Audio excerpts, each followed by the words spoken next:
नमस्कार दोस्तों, कैसे हैं आप सभी के मैं आपके प्यारे platform the success point at the rate पे एक बार फिर से भाषा से संबंधित महत्वपूर्ण प्रश्नों पर आपका स्वागत करता हूं। जी हाँ दोस्तों, जैसा कि आपको पता है कि भाषा से संबंधित जो भी प्रश्न होते हैं, जो भी इम्पोर्टेंट प्रश्न होते हैं, जिससे कि आपको आपका लक्ष्य जल्द से जल्द हासिल हो सके, इसी प्रयास में हम रहते हैं और हम हर दिन कुछ ऐसे महत्वपूर्ण प्रश्नों को लाने का प्रयास करते हैं, कुछ ऐसे सिलेक्टिव टॉपिक को लाने का प्रयास करते हैं जिससे कि आपका सिलेक्शन न रुकने पाए दोस्तों, क्योंकि हमने ठाना है सफलता आपको दिलाना है। क्योंकि आप किसी भी इम्पोर्टेंट प्रश्नों को, किसी भी सेलेक्टिव टॉपिक को सिर्फ और सिर्फ the success point at the rate पे ही प्राप्त कर सकते हैं। तो इसी तरह से महत्वपूर्ण प्रश्नों को प्राप्त करने के लिए चैनल से बने रहिए, चैनल से जुड़े रहिए, वीडियो को ज़्यादा से ज़्यादा शेयर कीजिए, लाइक कीजिए, वीडियो आपको कैसी लगती है कमेंट में ज़रूर बताएं। प्रयास कीजिए कि आपके साथ साथ और ज़्यादा से ज़्यादा लोग इस वीडियो को देखें दोस्तों। तो चैनल को सब्सक्राइब कीजिए, बेल आइकन ऑन कीजिए ताकि नोटिफिकेशन मिलती रहे।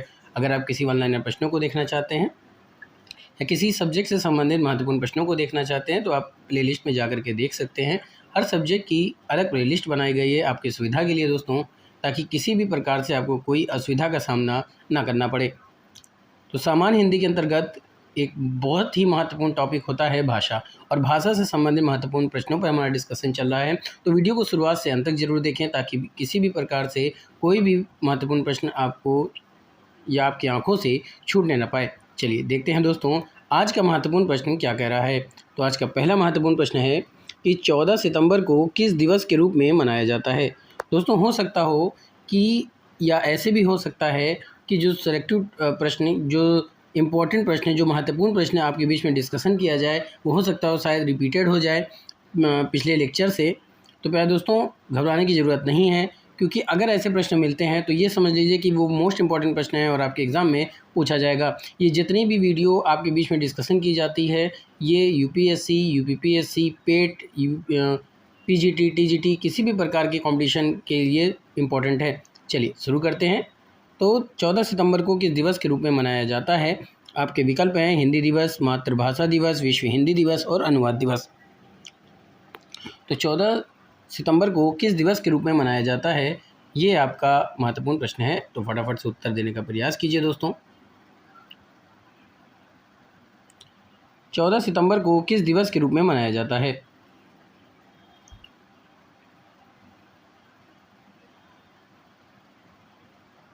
पहले दोस्तों आपको बता दूं, 14 सितंबर को राष्ट्रीय हिंदी दिवस के रूप में मनाया जाता है। ये 1949 में संविधान सभा के द्वारा हिंदी को भारत की राजभाषा के रूप में अपनाने की वर्षगांठ का प्रतीक है दोस्तों। कब? 1949, याद रखिएगा। और 14 सितंबर को किस दिवस के रूप में मनाया जाता है? तो ये विश्व हिंदी दिवस के रूप में मनाया जाता है दोस्तों। कब मनाया जाता है? तो ये विश्व हिंदी दिवस के रूप में मनाया जाता है। बात समझिए दोस्तों, किस रूप में मनाया जाता है?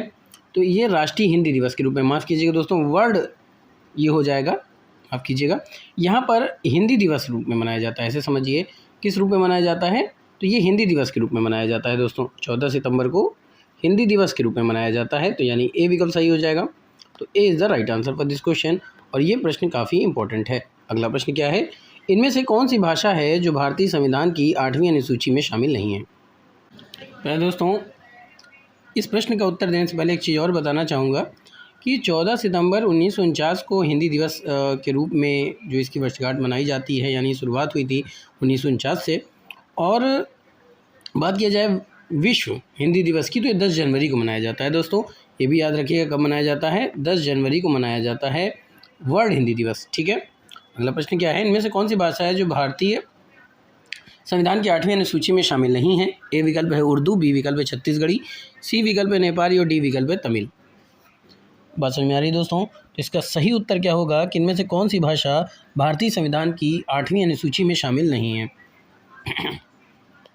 तो प्यारे दोस्तों उर्दू इसमें शामिल है, नेपाली शामिल है, तमिल शामिल है, पर छत्तीसगढ़ी शामिल नहीं है। तो इसका सही उत्तर क्या हो जाएगा कि इनमें से कौन सी भाषा है जो भारतीय संविधान की 8वीं अनुसूची में शामिल नहीं है? तो छत्तीसगढ़, यानी छत्तीसगढ़ी प्यारे दोस्तों। तो बी ऑप्शन राइट हो जाएगा। B is the right answer for this question, और ये आपके लिए इंपॉर्टेंट प्रश्न है। आगे चलते हैं। तो आपने यहाँ से क्या देखा दे प्यारे दोस्तों, इनमें से कौन सी भाषा है जो भारतीय संविधान की 8वीं अनुसूची में शामिल नहीं है? तो वो है छत्तीसगढ़ी। तो बी ऑप्शन राइट हो जाएगा। तो B is the right answer for this question, और ये प्रश्न आपके लिए काफ़ी इंपॉर्टेंट है। अगला प्रश्न क्या है? इनमें से कौन सी भाषा द्रविड़ भाषा नहीं है दोस्तों? इनमें से कौन सी भाषा है जो द्रविड़ भाषा नहीं है? ए विकल्प है मलयालम, बी विकल्प है तेलुगु, सी विकल्प है तमिल और डी विकल्प है सौराष्ट्र। बात समझ रहे दोस्तों, बहुत ही अच्छा प्रश्न है। ऐसे ही महत्वपूर्ण प्रश्न आपको द सक्सेस पॉइंट @ पे मिलता रहेगा दोस्तों, इसलिए चैनल को सब्सक्राइब कीजिए ताकि वीडियो की अपडेट आपको मिलती रहे। बस समझिए दोस्तों, काफ़ी शानदार प्रश्न चल रहे हैं। ऐसे ही प्रश्नों को प्राप्त करते रहिए, इसी तरह से पढ़ते रहिए, मेहनत करते रहिए। मेरी ईश्वर से प्रार्थना है कि आप सबका सिलेक्शन हो। दोस्तों, अगर बात किया जाए द्रविड़ भाषा की, तो मलयालम द्रविड़ भाषा है, तेलुगु जो है द्रविड़ भाषा में आती है, तमिल भी द्रविड़ भाषा में शामिल है, पर सौराष्ट्र शामिल नहीं है। तो विकल्प हो जाएगा प्यारे दोस्तों सौराष्ट्र, यानी कि डी विकल्प सही हो जाएगा। तो D is the right answer for this question. चलिए प्यारे दोस्तों, अगला प्रश्न देखते हैं। तो अगला प्रश्न क्या पूछ रहा है? अगला प्रश्न है कि वैज्ञानिक तथा तकनीकी शब्दावली आयोग भारत सरकार के किस मंत्रालय के तहत है दोस्तों? ठीक है, प्रश्न क्या है? वैज्ञानिक तथा तकनीकी शब्दावली आयोग भारत सरकार के किस मंत्रालय के तहत है? ए विकल्प है गृह मंत्रालय, बी विकल्प है विज्ञान एवं प्रौद्योगिकी मंत्रालय, सी विकल्प है शिक्षा मंत्रालय और डी विकल्प है विधि मंत्रालय। ये प्रश्न भी काफ़ी इंपॉर्टेंट है दोस्तों, फटाफट से प्रश्न को देखिए, विकल्प के आधार पर उत्तर देने का प्रयास कीजिए। तो वैज्ञानिक तथा तकनीकी शब्दावली आयोग भारत सरकार के किस मंत्रालय के तहत है?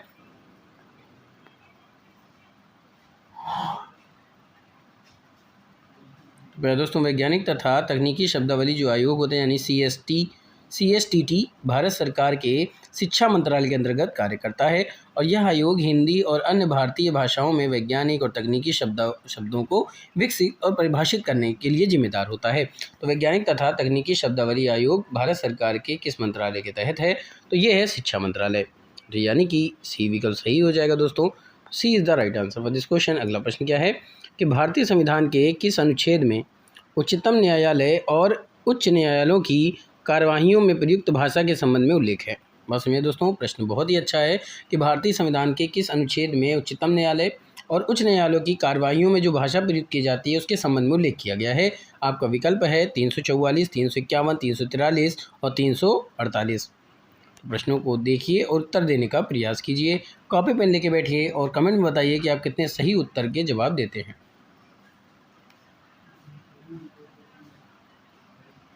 जी हाँ दोस्तों, भारतीय संविधान के किस अनुच्छेद में उच्चतम न्यायालय एवं उच्च न्यायालयों की कार्यवाहियों में जो भाषा प्रयुक्त की जाती है उसके संबंध में उल्लेख किया गया है?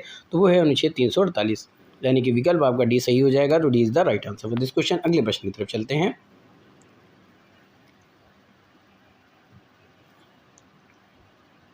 अगला प्रश्न बहुत ही शानदार है दोस्तों कि पहला विश्व हिंदी सम्मेलन किस वर्ष संपन्न हुआ था?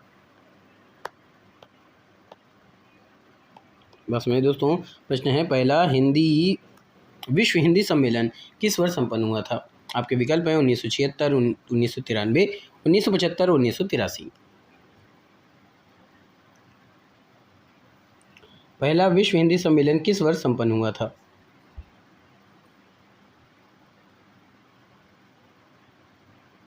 आपके विकल्प क्या है? 1976, 1973, 1975 और 1983। दोस्तों, पहला विश्व हिंदी सम्मेलन की अगर बात किया जाए तो ये 1975 में हुआ था। कब हुआ था? 1975 में इसका पहला सम्मेलन आयोजित किया गया था। कहाँ किया गया था? तो नागपुर में किया गया था दोस्तों। सी विकल्प सही हो जाएगा। अगर पूछ लेता है कि पहला विश्व हिंदी का पहला सम्मेलन कहाँ आयोजित किया गया था, तो ये नागपुर में किया गया था। कहाँ किया गया था? नागपुर में किया गया था। ठीक है, नागपुर में किया गया था। अगला प्रश्न, देवनागरी लिपि मूलतः क्या है? ए विकल्प है वर्णनात्मक, सी विकल्प है चित्रात्मक, सी विकल्प है प्रतीकात्मक और डी विकल्प है अक्षरात्मक। बस में दोस्तों, प्रश्न बहुत ही अच्छा, बहुत ही लाजवाब है। देवनागरी लिपि मूलतः क्या है? वर्णनात्मक है, चित्रात्मक है, प्रतीकात्मक है या फिर अक्षरात्मक है? प्रश्न क्या था कि देवनागरी लिपि जो लिखी जाती है वो मूलतः क्या है? वर्णनात्मक है, चित्रात्मक है, प्रतीकात्मक है या फिर अक्षरात्मक है? तो प्यारे दोस्तों, देवनागरी लिपि जो है वो अक्षरात्मक है, तो यानी डी विकल्प सही हो जाएगा। तो D is the right answer for this question. अगले महत्वपूर्ण प्रश्न की तरफ चलते हैं। अगर अभी तक आपने चैनल को सब्सक्राइब नहीं किया है तो चैनल को सब्सक्राइब कर दीजिए, बेल आइकन ऑन कर दीजिए ताकि नोटिफिकेशन मिलती रहे। कमेंट में ज़रूर बताएं कि वीडियो आपको कैसी लगती है। प्रयास कीजिए कि ज़्यादा से ज़्यादा लोग इस चैनल को देखें दोस्तों, इस चैनल से जुड़े इस वीडियो को देखें ताकि हमारा भी मनोबल बढ़े, हम और अच्छा करने का प्रयास करें। तो यहाँ पे आपने क्या देखा दोस्तों कि देवनागरी लिपि क्या है? तो ये अक्षरात्मक है। अक्षरात्मक है तो डी विकल्प सही हो जाएगा। D is the right answer for this question. और ये प्रश्न इंपॉर्टेंट है। अगला प्रश्न क्या है, इनमें से किस राज्य में सबसे पहले देवनागरी लिपि का प्रयोग हुआ है। ठीक है दोस्तों, प्रश्न क्या है, इनमें से किस राज्य में सबसे पहले देवनागरी लिपि का प्रयोग हुआ है। देवनागरी लिपि का प्रयोग सबसे पहले किस राज्य में हुआ है। तो इस तरह से भी प्रश्न पूछा जा सकता है दोस्तों कि देवनागरी लिपि का प्रयोग किस राज्य में हुआ है। तो ये गुजरात राज्य में हुआ है दोस्तों। तो ए विकल्प सही हो जाएगा। तो A is the right answer for this question. आगे चलते हैं। अगला प्रश्न है, भारत में हिंदी किस वर्ग के अंतर्गत शामिल है। बहुत ही अच्छा प्रश्न है प्यारे दोस्तों। ये प्रश्न आपके लिए एग्जाम के लिए इंपॉर्टेंट है कि भारत में हिंदी दिवस किस वर्ग के हिंदी का जो वर्ग है वो किस वर्ग के अंतर्गत आता है। हिंदी किस वर्ग के अंतर्गत आता है। आपका विकल्प है राजभाषा, राष्ट्रभाषा, काव्य भाषा और तकनीकी भाषा। बस समझ में आए दोस्तों। बहुत ही अच्छा प्रश्न है। प्रश्न क्या है, भारत में हिंदी किस वर्ग के अंतर्गत शामिल है। तो ये शामिल है प्यारे दोस्तों राजभाषा के अंतर्गत। तो ए विकल्प सही हो जाएगा। तो A is the right answer for this question. अगला प्रश्न, भारतीय संविधान के किस अनुच्छेद में हिंदी भाषा के प्रसार और विकास की बात का उल्लेख किया गया है। बहुत ही अच्छा प्रश्न प्यारे दोस्तों। उत्तर देने का प्रयास कीजिए कि भारतीय संविधान के किस अनुच्छेद में भाषा के प्रसार और विकास की बात का उल्लेख किया गया है। विकल्प है अनुच्छेद 351, अनुच्छेद 343, अनुच्छेद 347 और अनुच्छेद 345। भारतीय संविधान के किस अनुच्छेद में हिंदी भाषा के प्रसार और विकास की बात कही गई है। तो ये कही गई है प्यारे दोस्तों अनुच्छेद 351 में। किसमें कही गई है, अनुच्छेद 351 में। तो ए विकल्प सही हो जाएगा। तो A is the right answer for this question. अगले प्रश्न की तरफ चलते हैं और देखते हैं कि अगला महत्वपूर्ण प्रश्न क्या है। अगला प्रश्न है दोस्तों, संविधान के किस अनुच्छेद में सरकार के उन कर्तव्यों और दायित्वों का उल्लेख किया गया है जिसका पालन हिंदी के प्रसार और विकास के लिए किया जाता है। विकल्प है अनुच्छेद 343, 344, 351, अनुच्छेद 350। पहले दोस्तों विकल्प देखते ही आप उत्तर दे सकते हैं इसका कि संविधान के किस अनुच्छेद में सरकार के उन कर्तव्यों एवं दायित्वों का उल्लेख किया गया है जिसका पालन हिंदी के प्रसार और विकास के लिए किया जाता है। संविधान के किस अनुच्छेद में सरकार के उन कर्तव्यों एवं दायित्वों का उल्लेख किया गया है जिनका पालन हिंदी के प्रसार और विकास के लिए किया जाता है। तो वो है प्यारे दोस्तों अनुच्छेद 351, यानी कि सी विकल्प सही हो जाएगा। C is the right answer for this question. और ये प्रश्न आपके लिए काफ़ी इंपॉर्टेंट होने वाला है। अगला प्रश्न है, निम्नलिखित में से कौन सी बोली हिंदी की नहीं है। दोस्तों निम्नलिखित में से कौन सी बोली है जो हिंदी की नहीं है। ए विकल्प है ब्रज भाषा, भोजपुरी भाषा, मलयालम भाषा और अवधी। कौन सी बोली है जो हिंदी की नहीं है।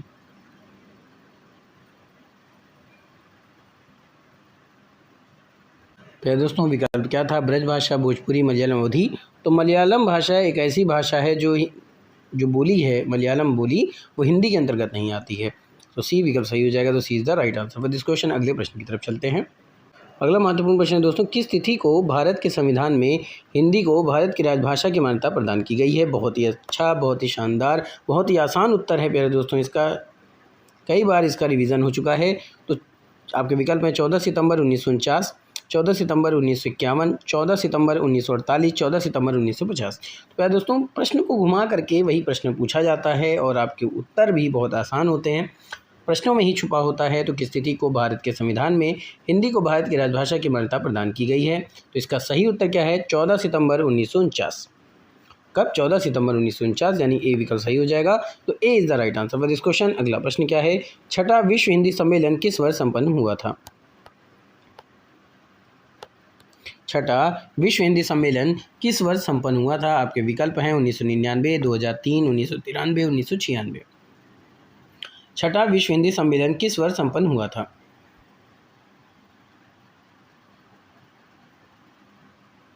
तो प्यारे दोस्तों छठे विश्व हिंदी सम्मेलन की अगर बात किया जाए तो ये लंदन में हुआ था 1999 में। कब हुआ था, 1999 में हुआ था। तो ए विकल्प सही हो जाएगा।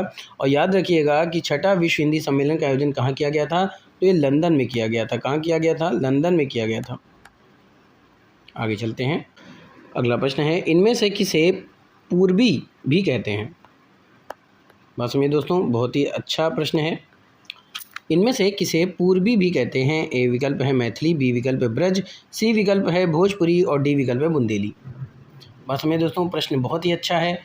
प्रश्नों को उत्तर देने का प्रयास कीजिएगा। इनमें से किसे पूर्वी भी कहते हैं? आपके विकल्प हैं मैथिली, ब्रज, भोजपुरी, बुंदेली।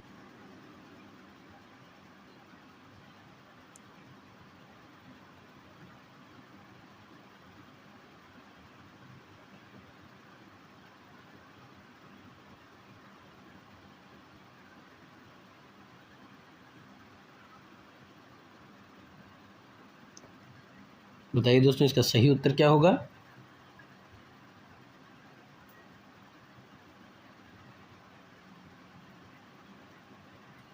तो प्यारे दोस्तों, इसमें उत्तर नहीं दिया है, याद रखिएगा, इसमें उत्तर नहीं दिया है। ठीक है, यहाँ पे अगर बघेलखंडी होती या बघेली होती तो इसका सही उत्तर होता। प्यारे दोस्तों, विकल्प में नहीं है, इसलिए उसका उत्तर जान लीजिए, क्या होगा? बघेली। याद रखिएगा, इसको क्या कहते हैं? बघेली दोस्तों। ठीक है, बघेली इसका उत्तर होना चाहिए, जो कि ऑप्शन में नहीं है। अगला प्रश्न है, असम में सर्वाधिक बोली जाने वाली भाषा कौन सी है? आपके विकल्प हैं काग-बराक, बोडो, असमिया और बांग्ला। असम में सर्वाधिक बोली जाने वाली भाषा कौन सी है? प्यारे दोस्तों, असम में सबसे अधिक बोली जाने वाली भाषा असमिया है, जो राज्य की आधिकारिक भाषा भी है। यह पूर्वोत्तर भारत के कुछ हिस्सों में एक आम भाषा के रूप में काम करती है। तो इसका सही उत्तर क्या होगा? असमिया दोस्तों। सी विकल्प सही हो जाएगा, तो C is the right answer for this question. अगला प्रश्न। प्यारे दोस्तों, यहाँ से आपने क्या देखा? असम में सर्वाधिक बोली जाने वाली भाषा कौन सी है? तो ये असमिया है, जो कि सी विकल्प में है, तो C is the right answer for this question. और ये इंपॉर्टेंट प्रश्न है दोस्तों। अगला प्रश्न है, भारतीय संविधान के किस अनुच्छेद में उल्लेख मिलता है कि हिंदी का विकास करना भारत सरकार का दायित्व है? विकल्प है 350, 344, 343, 351। भारतीय संविधान के किस अनुच्छेद में उल्लेख मिलता है कि हिंदी का विकास करना भारत सरकार का दायित्व है?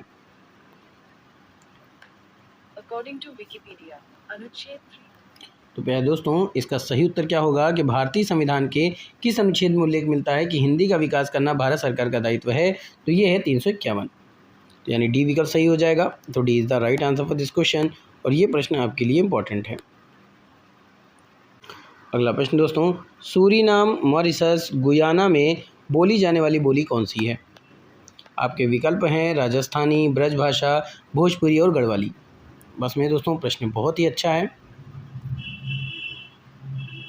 कि सूरीनाम, मॉरिशस,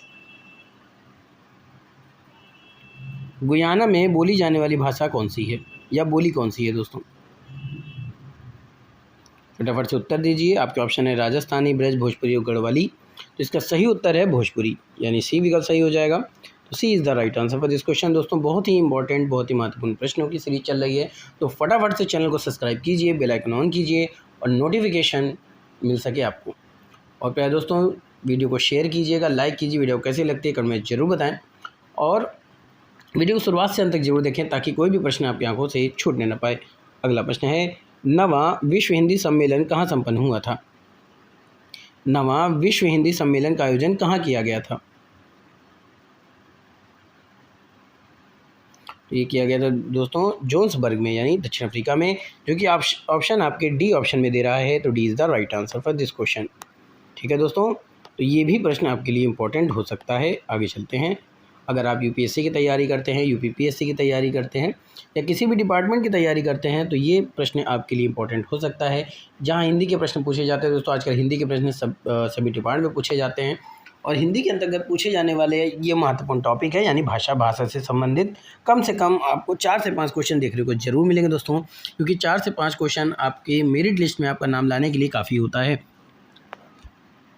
अगर बात किया जाए 12वां विश्व हिंदी सम्मेलन की, तो इसका आयोजन कहाँ किया गया था? तो फिजी में आयोजित किया गया था। याद रखिएगा, 12वां फिजी में किया गया था। आगे चलते हैं।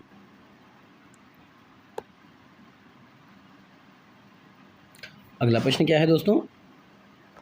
तो अगला प्रश्न है, कौन सी भाषा मागधी अपभ्रंश से विकसित हुई है दोस्तों? कौन सी भाषा है जो मागधी अपभ्रंश से विकसित हुई है? कौन सी भाषा मागधी अपभ्रंश से विकसित हुई है? कि विकल्प है मैथिली, पंजाबी, राजस्थानी, गुजराती। बस में दोस्तों बहुत ही अच्छा प्रश्न है, फटाफट से इसको देखते हुए उत्तर दीजिएगा।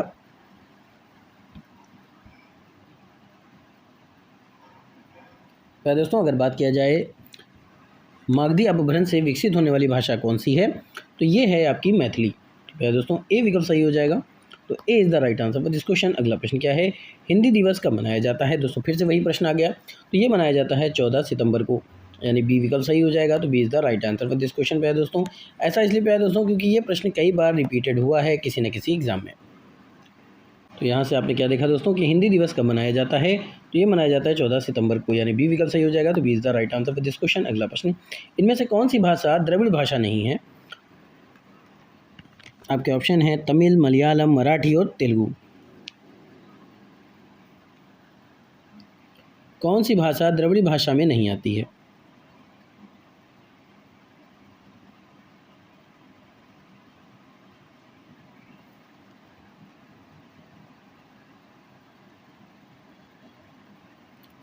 दोस्तों तमिल की बात किया जाए तो तमिल आती है, तेलुगु भी आती है, कन्नड़ भी आती है, मलयालम भी आती है, पर मराठी नहीं आती है दोस्तों। ठीक है, मराठी नहीं आती है, तो सी विकल्प सही हो जाएगा, तो C is the right answer for this question. और ये प्रश्न भी इम्पोर्टेंट है प्यारे दोस्तों आप लोगों के लिए, और ये प्रश्न भी इम्पोर्टेंट है। चलिए आगे चलते हैं।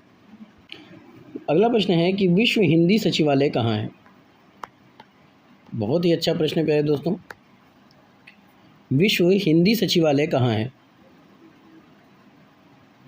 तो ये है प्यारे दोस्तों मॉरिशस में, तो यानी डी विकल्प सही हो जाएगा, तो D is the right answer for this question. अगला प्रश्न क्या है, इनमें से कौन सी भाषा भारतीय संविधान की 8वीं अनुसूची में शामिल नहीं है, तो ए विकल्प क्या है, उर्दू, राजस्थानी, तमिल और नेपाल। भारतीय संविधान की 8वीं अनुसूची में कौन सी भाषा शामिल नहीं है,